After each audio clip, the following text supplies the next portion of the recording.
37 ans, je suis marié et j'ai 2 enfants. Je travaillais jusqu'à il y a quelques jours auprès de Bruno Le Maire pour avoir été son directeur adjoint de cabinet et je reviendrai dans un instant sur mon parcours. Après mes études, j'ai choisi la fonction publique, donc l'engagement pour l'action publique. C'est vraiment un choix qui va au-delà du simple choix professionnel, c'est aussi un choix personnel. Et donc je suis rentré au ministère de l'économie et des finances en 2009, au sortir de mes études. J'ai d'abord eu des postes administratifs classiques dans ce type de parcours, de l'audit, de la supervision. Et puis je passe rapidement, j'ai assez vite rejoint des unités en charge de soutien aux entreprises. Ça a été plutôt mon parcours parce que voilà, je voulais aussi participer à cette connexion ou cette reconnexion du lien entre l'État et plus généralement la puissance publique avec les entreprises parce que ce sont elles qui créent les emplois, ce sont celles qui créent nos activités et elles sont au cœur évidemment de nos vies quotidiennes. Je me suis occupé notamment de projets d'exportation, notamment en soutenant des entreprises françaises qui font le rayonnement de la France, Alstom, Colas Rail, voilà, qui participent à des grands contrats internationaux. En 2018, j'ai pris la direction d'une petite agence en charge de restructuration et de sauvetage d'emplois, mandat que j'ai exercé à la demande de Bruno Le Maire et d'Agnès Pannier-Runacher, et donc qui en fait vise à faire du sauvetage d'entreprise, et donc c'est l'intervention de l'État pour éviter des destructions d'emplois massives dans certains bassins. Très concrètement, je me suis occupé du dossier de la Verrerie Arc, qui a une grosse usine qui doit être le 7e ou 8e site industriel dans le nord de la France, voilà, qui a 10 fours et ça participe évidemment à notre empreinte industrielle. On y reviendra sans doute.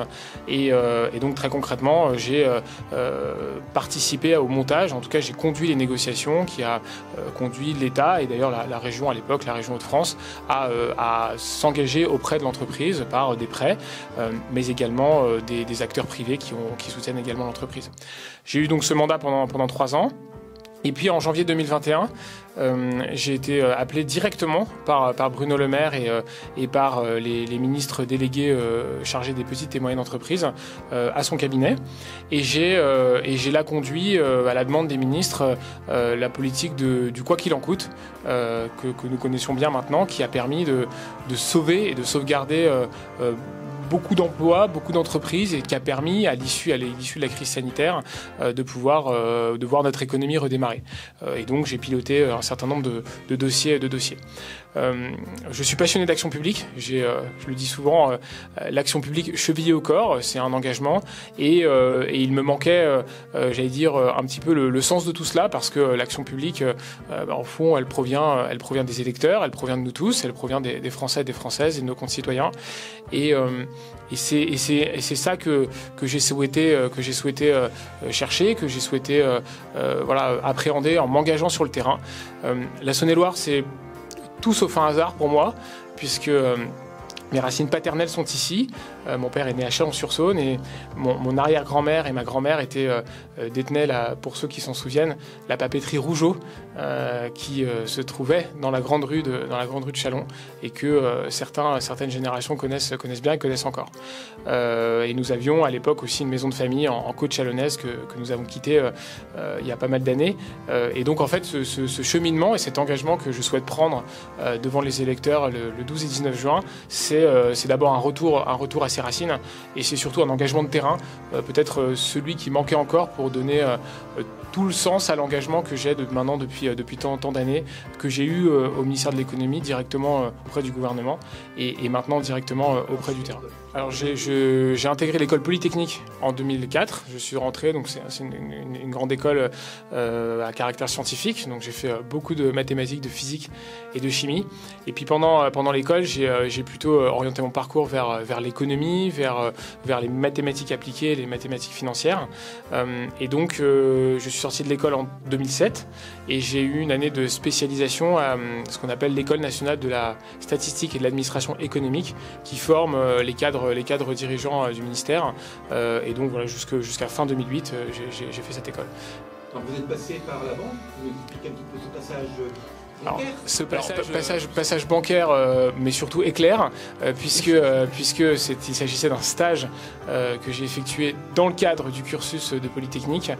Donc, de mémoire, c'était en 2007, donc sans doute entre avril et août 2007. Donc, un stage qui d'ailleurs m'a permis d'apprendre un peu plus sur la finance d'entreprise. Alors, pas la finance au sens manipulation, ou comme on peut l'entendre parfois, mais surtout sur ce que c'est que la comptabilité. Donc, j'ai fait effectivement, mais le reste de mon parcours est intégralement public dans différents services, différentes unités.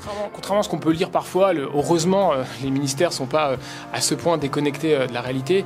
On travaille avec des fédérations, on travaille avec des chefs d'entreprise, on travaille avec des associations. Voilà, on essaie d'être le plus possible connecté, mais nécessairement, c'est une vision qui est incomplète, parce que les remontées d'informations sont ce qu'elles sont, parce que les lois, même si on les travaille, elles sont nécessairement pas applicables dans tous les cas de figure, pour tout un tas de raisons. Et je crois que c'est justement là l'essence même et le rôle du député, d'une part de faire remonter les enjeux et les difficultés, ça c'est extrêmement important, on y reviendra sur le rôle du député, mais également dans l'autre sens, d'expliquer ce qui est fait et d'être vraiment au plus proche du terrain. Et je le dis très concrètement, si je n'avais pas soif de terrain, pas soif de concret, pas soif de contact humain, je ne serais pas en train de vous parler.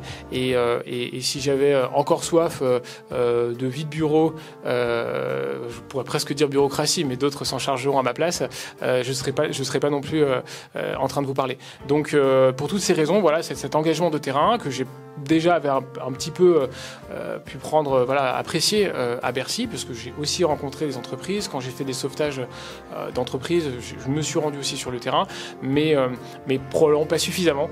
Et donc voilà le sens de mon engagement sur le terrain. On a besoin d'élus de proximité qui font ce lien très concret entre ce qui peut être décidé à Paris, ce qui peut être envisagé, et la réalité de nos concitoyens. Et la campagne m'aide beaucoup aussi dans ce contact et dans ce lien que je souhaite avoir avec les concitoyens. Je suis professeur d'économie-gestion depuis maintenant un certain temps, et je suis le maire de Montceau-les-Mines et la présidente des maires de Saône-et-Loire. Je suis maire de Montceau-les-Mines depuis 2014. Et je suis une militante de territoire, c'est-à-dire une femme qui prend son énergie dans les territoires à partir de ce que les habitants des territoires, et en particulier du territoire de Monceau, souhaitent. Lorsque j'ai été élue en 2014, j'ai pris la mesure de ce qu'est un engagement territorial dans toute sa complexité. Pourquoi je dis cela ? Parce que quand on vient voir un maire, on s'en fiche un peu, les personnes s'en fichent un peu de savoir quelle compétence est exercée par l'État, quelle compétence est exercée par le département, quelle compétence est exercée par la région. On vient voir le maire parce qu'on n'a pas de travail, par exemple. Et le maire se doit de répondre à ces préoccupations-là. Donc, le maire est une courroie de transmission avec d'autres élus ou d'autres autorités. Je pense par exemple au préfet. Le couple maire-préfet a fonctionné très bien pendant la crise sanitaire.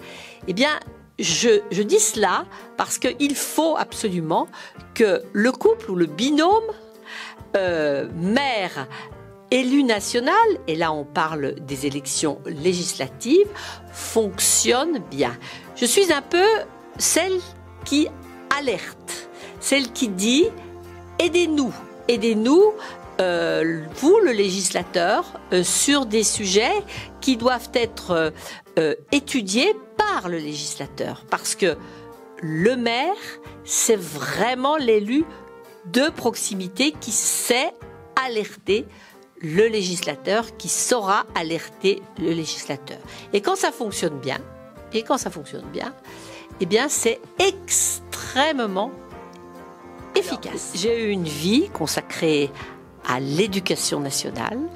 Et j'en suis fière, j'ai monté des sections d'apprentissage, j'ai aussi enseigné aux jeunes professeurs.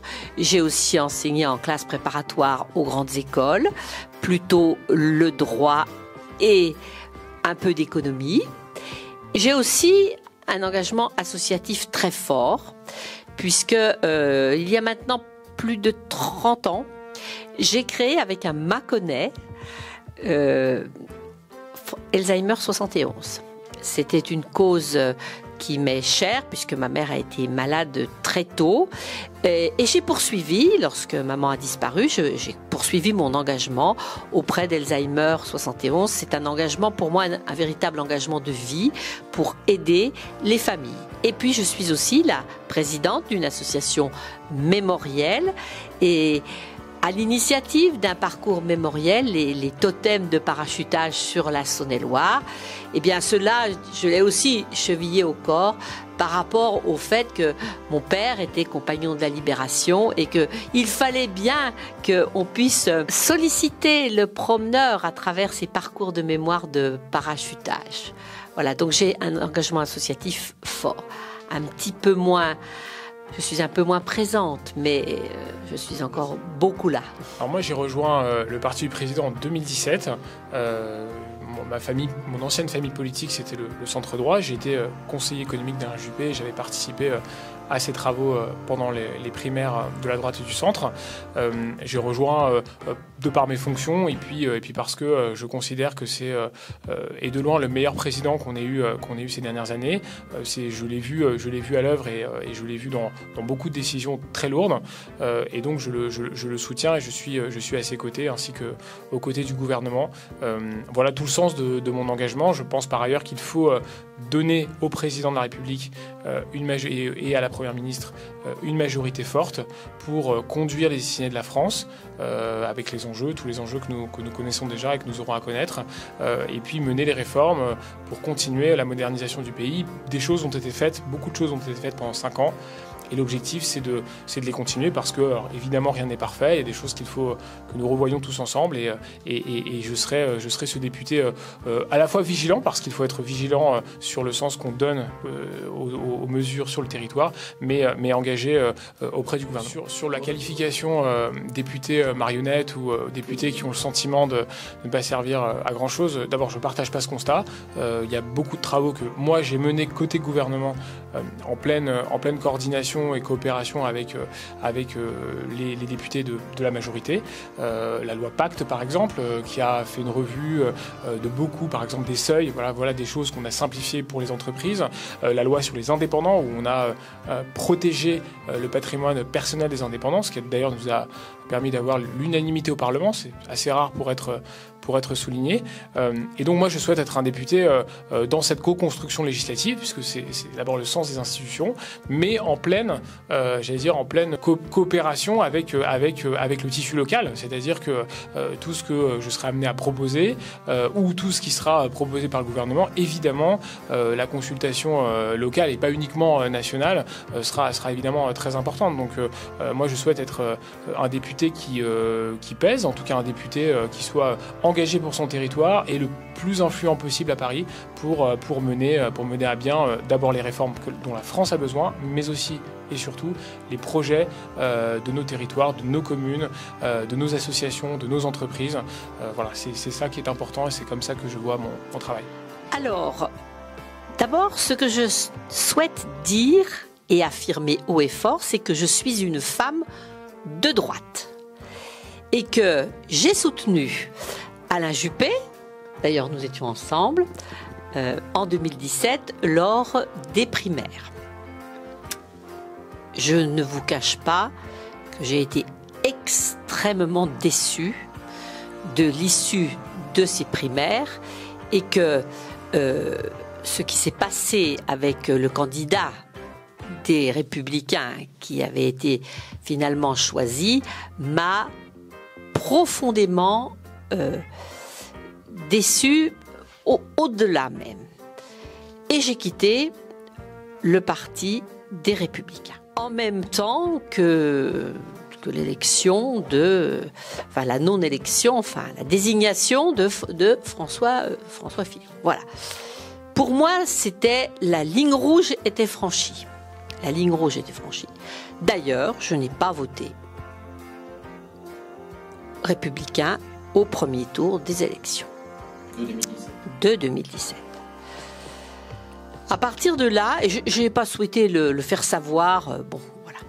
J'ai considéré que ce n'était pas ma famille, que la droite se fourvoyait dans une espèce de satisfaction morbide, les républicains. Voilà. Et puis ensuite, j'ai continué à mener une politique territoriale avec des convictions libérales, des convictions de la droite sociale, des convictions gaullistes. Et les choses ont évolué. J'ai apprécié sur plusieurs dossiers la posture, les choix du président de la République, mais en restant hors d'un parti. J'accélère les choses. Madame Pécresse, Valérie Pécresse, que je connais très bien, avec qui j'ai beaucoup travaillé, nous avons souhaité ensemble que je rejoigne Libre. Donc j'ai rejoint Libre. Ça avait du sens de rejoindre Libre pour moi. En plus, Valérie est une amie qui est une femme de grande qualité, de belles compétences. Et il s'est passé ce qui s'est passé. Je considère d'ailleurs que tout le monde n'a pas joué le jeu. Tout le monde n'a pas joué le jeu. Et là, il y avait vraiment un souci. Et j'ai repris ma carte juste pour voter. Parce que c'était comme ça que ça devait se passer pour la primaire. Bon, je suis extrêmement déçue pour Valérie qui ne méritait pas un tel traitement de par sa propre famille. Alors le maire de Châlons n'a pas soutenu Valérie Pécresse, d'ailleurs s'est exprimé sur le mauvais choix fait par sa famille politique. Et puis ensuite, il a flirté, mais enfin bon, ça n'est pas à moi de le dire, il a flirté avec la ligne rouge, la ligne rouge à ne pas dépasser. Bon, c'est un épisode, ça ne me regarde pas, mais en attendant, je considère que la déloyauté. J'avais rencontré à l'hommage à Hubert Germain aux Invalides, Édouard Philippe, et je lui avais dit ce que je viens de vous dire, et je lui avais dit que si Valérie ne poursuivait pas, eh bien, je rejoindrais Édouard Philippe, je rejoindrais Horizon, ça correspond à mes aspirations, c'est un parti nouveau, de droite. Édouard Philippe est un homme de droite et qui sait faire évoluer les postures. Et, la politique de terrain, ce ne sont pas des postures. La politique de terrain, ce sont des engagements pour faire réussir les projets de notre territoire. Je considère que le président de la République a fait des choses très bien lors de son précédent mandat, et je souhaite qu'il réussisse son mandat et qu'il continue de faire ce à quoi il s'est engagé. Bon, Marguerite en parlera certainement, mais la réforme des retraites, par exemple, et puis toutes les problématiques d'équipement sanitaire, d'offres sanitaires, de lisibilité sanitaire sur nos territoires. Là, il y a de vraies prises de position. Et voilà pourquoi j'ai rejoint le parti Horizon qui, dans le cadre d'Ensemble, se présente aux élections. Sur le clivage qui existe sans doute plus beaucoup, gauche-droite, j'ai 13 ans d'expérience dans l'action publique, et y compris sur des mesures difficiles, il y a beaucoup de choses, et plus qu'on l'imagine, pas tout, mais plus qu'on l'imagine, qui sont des mesures qui relèvent davantage du bon sens que de savoir si elles viennent de la gauche et de la droite. Et je crois vraiment, et c'est pas uniquement une formule, et j'y crois vraiment, et c'est moi ce pourquoi j'ai rejoint en 2017 le président et que je suis engagé. Et je trouve que cette démarche d'ensemble, voilà, qui va du centre-gauche au centre-droit finalement, voilà, qui prend peut-être le meilleur des deux mondes, et peut-être trois mondes si on y rajoute les partis centraux un peu historiques, eh bien c'est cela. Ça ne veut pas dire qu'il n'y a pas des tendances, hein. Il y a évidemment dans l'ensemble des tendances peut-être un peu plus sociales, peut-être d'un autre côté un peu plus libérales, c'est vrai, mais et il y a effectivement au sein de notre majorité, de notre future majorité, des personnes qui par le passé, se sont opposés, peut-être d'ailleurs pas sur l'essentiel, mais qui aujourd'hui se rassemblent autour de ce projet moderne, ce projet d'une France peut-être un peu plus bienveillante, qui dépasse les clivages, qui prend peut-être le meilleur de chaque monde.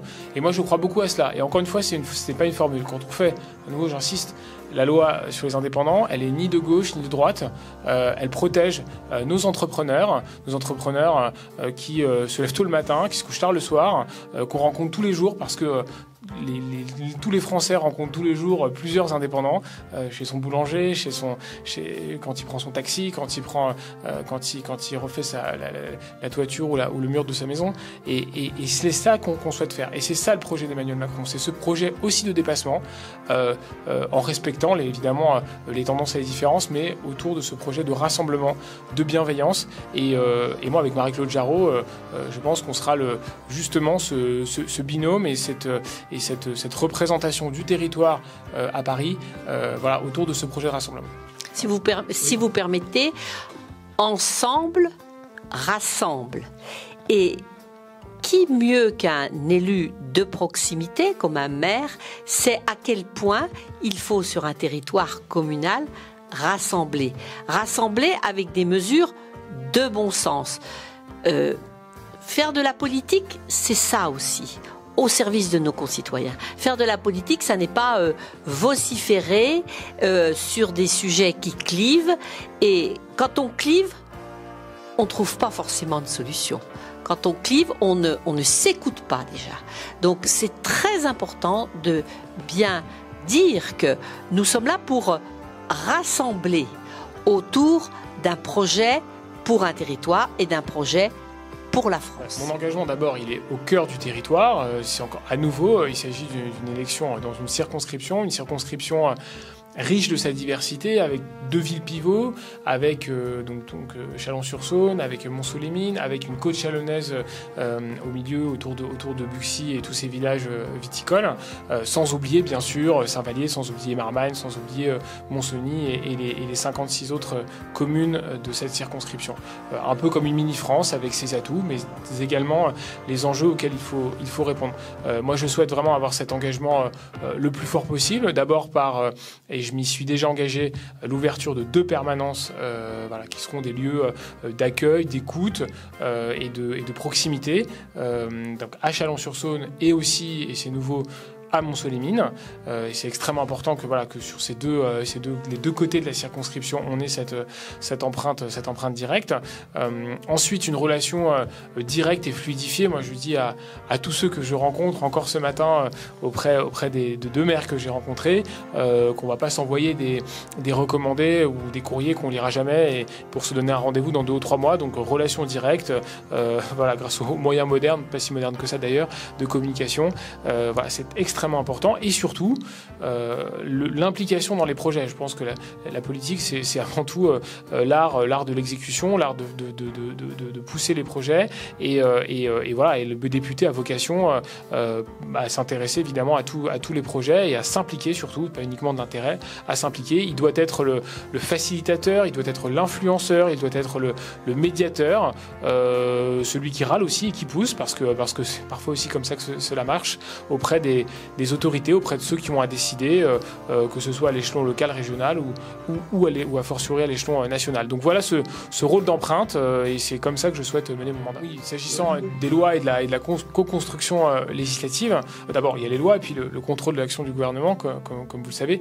Pour ce qui est des lois, trois idées qui me viennent spontanément à l'esprit. D'abord, la loi qui arrive au Parlement dès le mois de juillet, loi sur le pouvoir d'achat, qui est très attendue par nos concitoyens, parce que c'est une vraie inquiétude sur le territoire. Et moi, les échanges que j'ai avec les concitoyens me disent que c'est le pouvoir d'achat qui les inquiète. Donc évidemment, je serai partisan de cette loi et je la voterai, et je regarde évidemment dans le détail.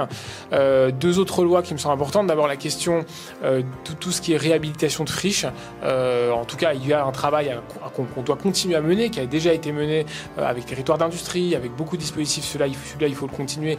Et si cela nécessite un encadrement législatif, évidemment, je serai un des initiateurs de ce dispositif. Et puis, troisième point, je crois que c'est très important, tous les enjeux de simplification. Moi, je souhaite qu'il y ait une loi de simplification pour les entreprises, mais aussi pour les usagers et pour les collectivités, qui me font toutes remonter que on n'est pas allé assez loin, on n'a pas été assez loin dans l'exercice, même s'il y a eu des choses de fait. Et en tout cas, moi je trouve que c'est toutes ces petites choses, toutes ces démarches qui sont répétitives, qui prennent du temps, et alors même qu'on pourrait économiser nos forces, économiser notre temps. Donc en tout cas, je trouve que de façon très claire. Alors, il y a beaucoup de priorités, mais une qui me vient spontanément à l'esprit, c'est l'enjeu de la santé. Beaucoup de ceux que je rencontre me l'évoquent. Bien sûr, les maires qui ont du mal à s'installer ou se réinstaller, des médecins généralistes ou spécialistes, la question de la pérennité de notre groupement hospitalier de territoire avec ces deux hôpitaux à Chalon-sur-Saône et également à Montceau-les-Mines. Il faut donner de la pérennité non seulement pour les soignés, pour les patients, mais également et surtout pour les soignants, pour tous les personnels de l'hôpital qui ont besoin d'avoir cette pérennité dans le temps sur plusieurs années, donc ça c'est extrêmement important qu'on puisse avoir un tissu dense, et on a vu à quel point les santé étaient importantes. En tout cas, notre système de santé devait être renforcé, développé et stabilisé. Alors, je vois mon rôle de suppléante comme un rôle d'interpellante, de poil à gratter un peu. C'est-à-dire, monsieur le député, ce dossier-là, c'est un dossier important qu'il faut porter en tant que législateur. Louis Marguerite a parlé des friches industrielles, sujet extrêmement important pour notre territoire, qui est un territoire d'industrie. Il a parlé aussi de l'équilibre de l'offre de soins. Je suis la présidente du comité territorial des élus locaux pour le GHT.